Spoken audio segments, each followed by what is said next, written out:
Assalamualaikum warahmatullahi wabarakatuh. Halo teman-teman semuanya, bertemu kembali di mata kuliah Pengelolaan Kelas yang diampu oleh yang terhormat Ibu Dr. Cucun Sunaingsi, SPD MPD. Pada kesempatan kali ini, kami dari kelompok 7 akan membahas mengenai fungsi dan masalah kelas. Perkenalkan, saya Naila Nursifa Rohmah dengan NIM 2407012 dan rekan saya Dinda Nailatul Syamsuddin dengan NIM 2402297 dan Zahwa Nurun Ajijah dengan NIM 2406867. Sebelumnya, di sini kami akan membahas mengenai pengertian fungsi kelas, pengertian masalah kelas, macam-macam masalah kelas, penyebab masalah di kelas, upaya mengatasi masalah di kelas, serta kesimpulan.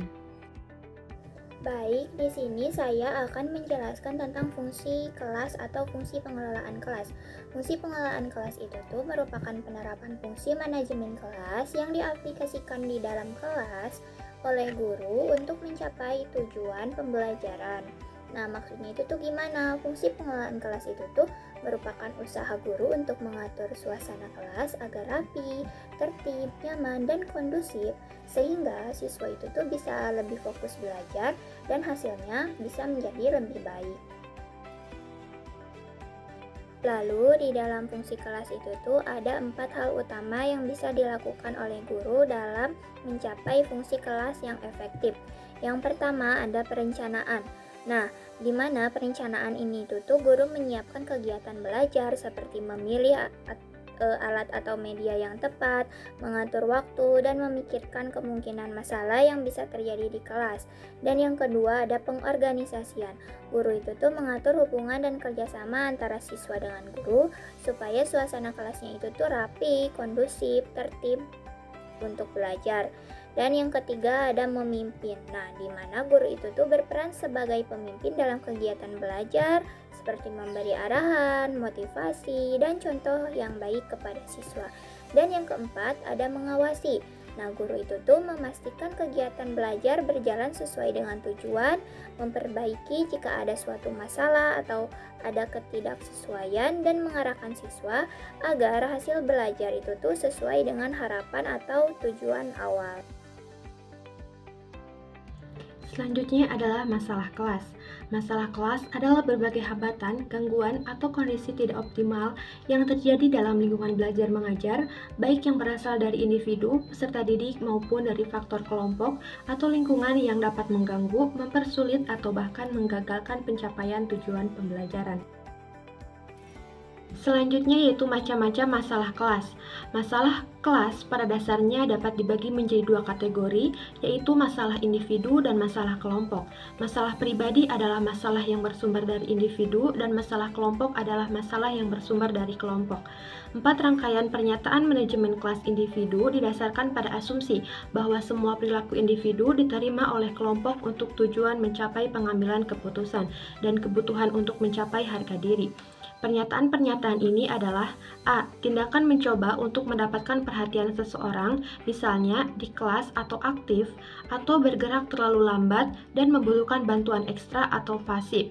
B. Tingkah laku yang dimaksudkan untuk menunjukkan kekuatan, misalnya selalu bertengkar atau kehilangan kendali, marah-marah, menangis atau aktif, atau selalu melupakan peraturan penting di kelas atau pasif. C. Perilaku yang dimaksudkan untuk menyakiti orang lain seperti membentak, memukul, menggigit, dan lain-lain. D. Perwujudan ketidakmampuan, yaitu diwujudkan sebagai penolakan total untuk mencoba melakukan sesuatu karena menganggap hanya kegagalan yang merupakan bagian darinya. Selanjutnya, ada 6 jenis masalah kelompok dalam kelas. Pernyataannya adalah sebagai berikut. 1. Kelas kurang kohesif. Misalnya perbedaan jenis kelamin, ras, tingkat sosial ekonomi, dan lain-lain. Yang kedua, kelas bereaksi negatif terhadap salah satu anggotanya. Misalnya mengejek anggota kelas yang mengajar musik vokal bernyanyi tidak selaras. Ketiga, mendorong anggota kelas yang sebenarnya melanggar norma kelompok, seperti mendorong badut kelas. Yang keempat, kerumunan seringkali mudah teralihkan dari tugas yang sedang dikerjakan. 5. Semangat rendah, misalnya protes terhadap guru karena menganggap PR yang diberikan tidak adil. Dan yang keenam adalah kemampuan kelas untuk beradaptasi dengan lingkungan baru kurang baik. Misalnya jadwal atau kelas guru terganggu dan guru lain harus diganti sementara. Selanjutnya yaitu penyebab terjadinya masalah. Penyebab terjadinya masalah itu ada 3. Yang pertama biasanya terjadi karena faktor internal. Itu biasanya sering terjadi kepada anak-anak.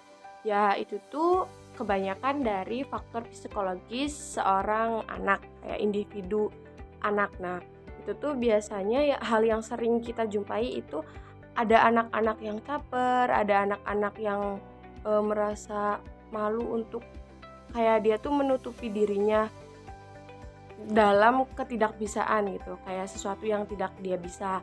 Lalu tuh ada satu lagi tuh kayak dia tuh benar-benar menunjukkan suatu, dia tuh punya kekuatan kayak bisa sesuatu, ya intinya seperti caper. Lalu selanjutnya yaitu faktor dinamika kelompok. Faktor dinamika kelompok biasanya sering terjadi di kelas. Nah, karena kelas satu kesatuan yaitu biasanya sering terjadinya karena kelas tidak kompak, lalu semangat belajar yang rendah, dan juga anak-anak tuh mudah teralihkan satu sama lain karena suatu keributan atau hal lainnya. Lalu yang terakhir itu biasanya disebabkan oleh faktor guru dan lingkungan. Nah, faktor guru dan lingkungan itu sangat berpengaruh ya, karena guru kan yang memberikan materi, dan lingkungan juga. Kalau kita belajar lingkungannya nggak nyaman kan kayak gimana ya gitu. Nah, di sini kalau di guru itu biasanya pada metode pengajar yang sangat monoton, dan juga kepada lingkungan itu biasanya karena fasilitasnya yang kurang memadai. Lalu selanjutnya yaitu ada upaya mengatasi masalah kelas. Nah, ada 2 upaya yang bisa dilakukan oleh kita sebagai para guru. Yang pertama yaitu sebelum adanya masalah tersebut, kita tuh harus bisa gitu mengolah kelas, gimana caranya biar tidak terjadi suatu masalah. Nah, yang kedua itu pastinya kita melakukan koreksi gitu, korektif, yaitu tindakan-tindakan sebagai upaya guru dalam mengembalikan suasana kelas. Lalu kayak pokoknya kita tuh harus mikir otak gimana caranya kita tuh kelas tuh berjalan dengan tertib, teratur, pokoknya nggak ada masalah gitu. Lalu yang terakhir itu ada kesimpulan. Pengelolaan kelas yang efektif adalah kemampuan guru untuk secara proaktif menerapkan fungsi manajemen atau perencanaan hingga pengawasan guna mengatasi masalah perilaku individu siswa atau kelompok siswa demi menciptakan suasana belajar yang kondusif. Maksudnya, pengelolaan kelas yang baik menjadi kunci tercapainya tujuan pembelajaran. Guru tidak hanya berperan menjaga fungsi kelas tetap kondusif, tetapi juga mampu mengatasi berbagai masalah yang muncul hingga proses belajar menjadi lebih efektif dan menjadi lebih baik. Baiklah teman-teman, pemaparan materi dari kelompok 7 mengenai fungsi dan masalah kelas dicukupkan. Terima kasih atas perhatian teman-teman. Wassalamualaikum warahmatullahi wabarakatuh.